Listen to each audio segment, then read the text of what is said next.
Often my biggest challenge is getting them home without damage. The pore surface of a freshly picked artist conch is extremely vulnerable to the slightest scratch or pressure, so getting them separated from the log and out of the woods is painstaking at best. The clock starts ticking the moment the conch is picked. Without connection to the living mycelium in the host log, the mushroom begins to dry, and within a few days at the most, the pore surface will no longer bruise. I learned pretty quickly not to pick more than I could draw in 2 or 3 days.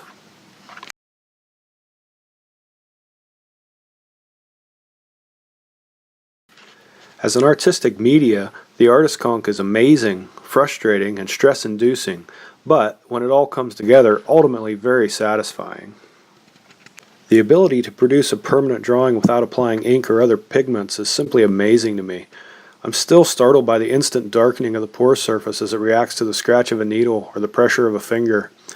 They often bruise a very dark brown at first and then change to a rich sepia as the conch dries, but each one is a little different, and some retain the dark brown color even when dry. The frustration comes when actually executing the drawing, since any mark on the surface is permanent. There can be no erasures, no do-overs. When I do pen and ink drawings on paper, I will sketch the drawing lightly in pencil and then ink over the top, and ultimately erase the pencil, leaving just the ink. I can't do that when drawing an artist conch, so I have to work extremely carefully. Another challenge posed by the conch is that I can't rest my hand on the pore surface as I draw. This makes it much harder to be very precise with my marks, since I can't anchor the heel of my hand, but rather have to hover above the work surface. The stress comes from knowing that I only have a short window of time when the conch will be receptive to bruising. If my schedule is tight, I sometimes find myself fervently hoping that the conch will give me just one more day.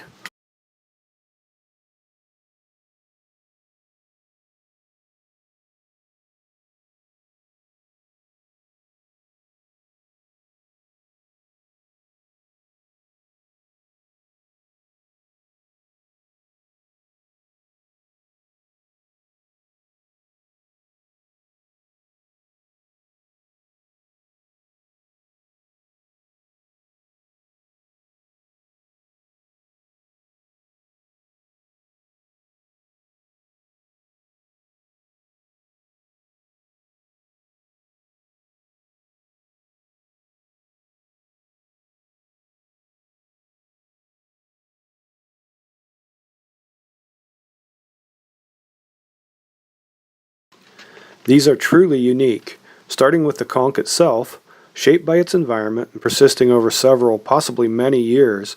Each is one of a kind. There's no way to duplicate or reproduce a drawing on an artist conch. Each drawing is an original, and I hope that you might find the idea of a mushroom that is both canvas and ink to be as intriguing as I do.